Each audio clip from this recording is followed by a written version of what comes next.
Taqiyya, man, that brings back memories. Um, Unbeknownst to many of you, I actually had a lot. I did so many deep dives in my early years about Taqiyya. In fact, if you know a thing or two about Taqiyya, there's a good chance it traces all the way back to stuff I wrote back in the early, or like 2007, 8, and 9. I mean, if these stories are old, but so what basically happened is around 2005 or 6, I was working at the Library of Congress. And that's when, maybe you heard the story, I found all these Arabic writings by Ayman Zawahiri, by Al-Qaeda, by Osama bin Laden, et cetera, et cetera. I came across all these Arabic writings, and out of it came the Al-Qaeda Reader, my first book. And what really struck me, this was my first introduction to the concept of Taqiyya. Actually, Osama bin Laden and Ayman Zawahiri were talking about it, and they were practicing it. That's how I was first introduced to it, while researching and reading these Arabic texts at the Library of Congress, first by Al-Qaeda, but then so many other. I have to tell you, I really miss working at the Library of Congress. It's no one really understands it, but if you're a bibliophile and a researcher, it was just, I mean, not just because it's the Library of Congress, which has books from everywhere around the world. I think every country would send 2 copies of whatever language, and of course, all English language American books that you can find anywhere, you're going to find them there. But as an employee, I actually had access to them, direct access to the stacks. If you're just part of the general public, you can use the books, but you have to actually submit a request, and then someone like me would go get it. Usually I would go, and then I'd get lost reading what that person wanted. No, I'm kidding. But anyway, I'm just thinking back to those days and how I came across all this stuff. So there were a lot of writings about Taqiyya, about Islamic doctrine and deception, et cetera, et cetera. And of course, Al-Qaeda was engaged in Taqiyya, deception, which was basically, and that's why I wanted to write the book and translate Al-Qaeda Reader, because they had been messaging the West with communiques saying the grievance mantra. Okay, we attacked you because you attacked us. If you leave us alone, we'll leave you alone. There's nothing doctrinal about it. We're not obligated to do this or anything like that. But yeah, you started hostilities. What do you expect from us? That was their message. And all the Western media, of course, would disseminate it to the Western public, American public. And then that's when I came across the writings where they literally said, yeah, we have to speak that way to them because that's part of the deception, part of the warfare strategically. But at the same time, if you know the difference between ISIS and Al-Qaeda, so ISIS, as we know, speak very frankly, and they say things like, they wrote an entire article about why it's titled, literally, Why We Fight You, Why We Are Fighting You, and it was addressed to the West. And it lists the numbers, and the number one reason is because we hate and fight you because you're an infidel. Okay, so it's as I always say, ISIS is refreshingly honest. At least Al-Qaeda didn't do that. Al-Qaeda actually still played the sort of grievance thing, but then in their communiques and writings in Arabic to fellow Muslims, they sounded like ISIS. So that's what struck me. That was my first sort of initial experience with Taqiyya. And then I did a really deep dive into the doctrine. I was very much interested in doctrine back then. We're talking again, like I said, 2005, 6, 7, 8. And all those years I was working with the Library of Congress. So I had a lot of access to all these books, Arabic books. But I made a lot of photocopies, I'll have you know, when I left. And my earliest writings, if you look at them, actually one of them was called Truce or Taqiyya. And it was about how bin Laden's always offering truces and an olive branch. And the point of the article would be, well, is that what it is? Or is it just Taqiyya? And then I would get into the concept of Taqiyya. And before long, I sort of made a name as the guy who knows about Taqiyya. And I was actually commissioned by, this is kind of a funny but sad story. I don't know if you remember, I don't even know if they exist anymore. They were called Jane's Islamic Affairs Analyst. It was a journal, and I think it was subscription only. I don't even remember if it was online or just a physical magazine journal. Anyway, it was very analytical. It was sort of made for the intelligence and military community. And one of their editors commissioned me to write about Taqiyya. And I did. I wrote a whole essay, and they published it. And before long, I just remember, and he loved it. And then I started getting calls from him, and he was kind of a younger guy, so I feel bad. Actually, he was probably my age. I was a younger guy too. We were probably both early 30s. And but I felt bad for him. His voice was shaking, and he was like, "Oh, what should I do?" I don't know if they fired him, but he got in a lot of trouble because he actually allowed what I wrote to be published, that essay about Taqiyya. And I don't know, he panicked, and then but they couldn't really withdraw it. It wasn't that easy back then. Again, it's physical copies. But I guess they commissioned some other guy who addressed what I wrote, and basically he was saying, well, he's right in some areas, but he's really exaggerating and kind of pulling it out of context in others and whatever. And I actually responded to that fellow. I forget his name, in another article. And so I did create a little controversy back then about Taqiyya. And then, because I was in preparing for this live stream about Taqiyya, I was doing a little research, and I was reminded that on February 12th, 2009, I was actually asked, and I did testify before the U.S. House Armed Services Committee, and it was called Strategies Confronting Extremist Ideologies. And if you want to see my actual testimony and my document, you can probably just put in what I just told you, and it'll come up.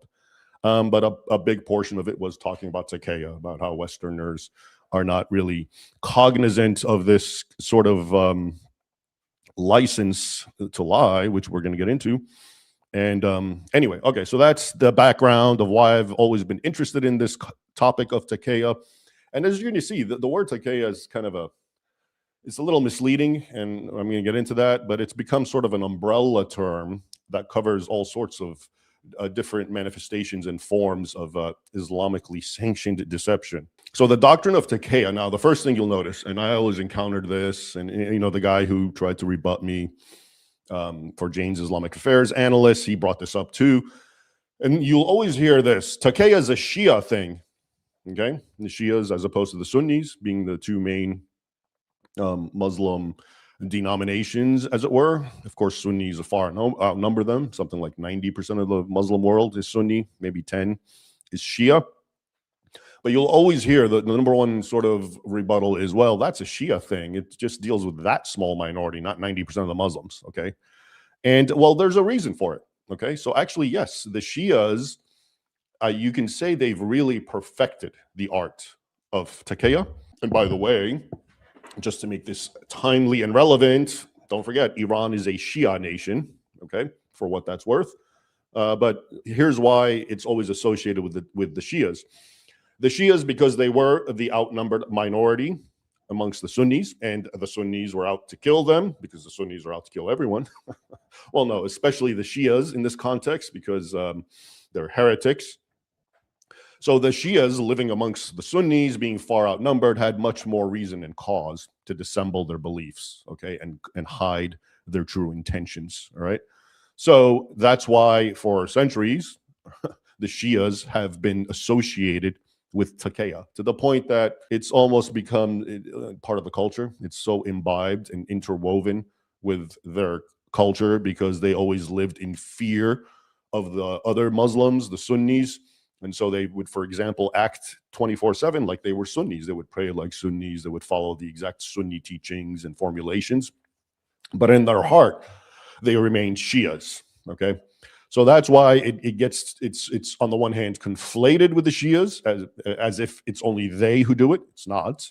But of course, historically, they had more reason and cause to do it, okay?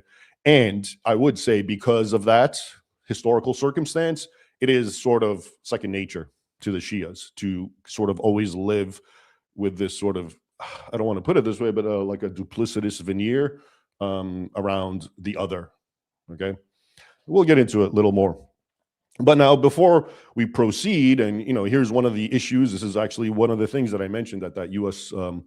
Armed Services Committee is, the way Westerners project. So one of the first things we have to get over is that, well, many Westerners come from a Christian background, and the historical example of Christians is the exact opposite, right?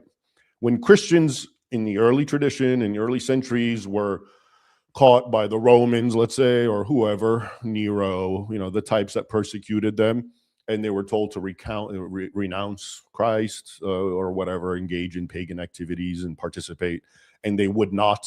renounce him, and then they would be tortured and killed. That is somehow, that's in the consciousness of Christianity.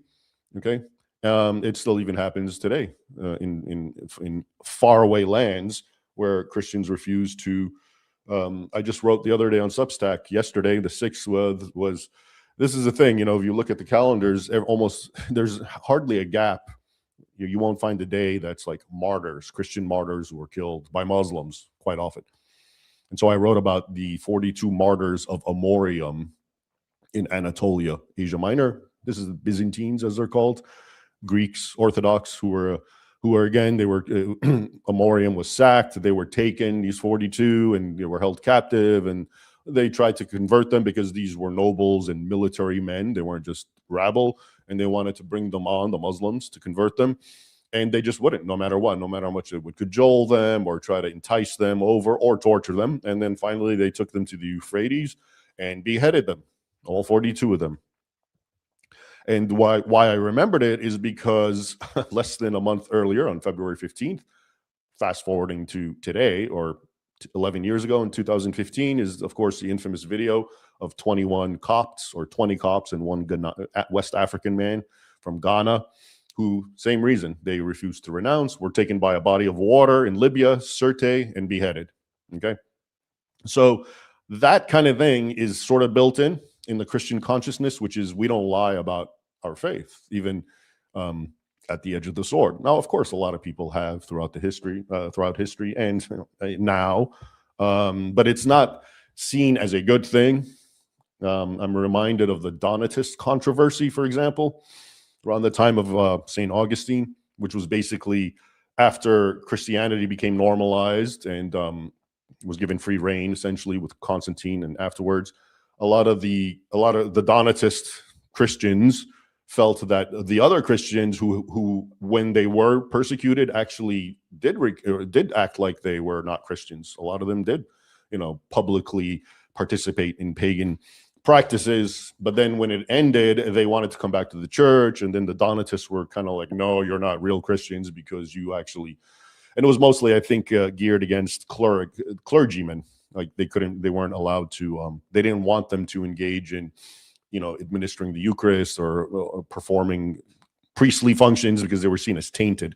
Okay, so I tell you all this to show you that the Christian idea is that, when it comes to someone who is actually attacking you or threatening to kill you or whatever because of your faith, it's always been the Christian thing to at least want to not to resist unto death.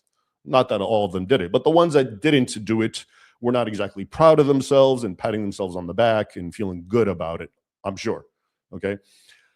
And a lot of Westerners, because of that sort of mentality, project it on other religious people, including Muslims. So they think, obviously Muslims, if you threaten them and say, hey, recant, renounce Muhammad, you'll still have a core of them who'll say, never, and I'll die. Nope, not at all. Not like that at all. In fact, Muhammad himself approved of his own followers denouncing him, okay, and condemning him publicly as a stratagem for themselves, for example, to not get hurt or killed, and also as a stratagem of war to kill the infidel. Very, very different how, let's say, the Muslims and Christians approached it. And that's the big problem, because, again, too many people from a Western or Christian point of view just project themselves constantly, okay? And they don't get it. Well, before I forget, I was talking about the Shias and how they were, and how, they had to practice this sort of internalize a religion because they were living amongst the Sunnis. Now, as fate would have it, the Sunnis find themselves in a very similar situation, don't they? Because the Sunnis are living in Western nations. They're the minority. And now they fear for themselves, okay? And so they have just as much reason as the Shia to dissemble their true beliefs and, their true intentions. So just something to keep in mind.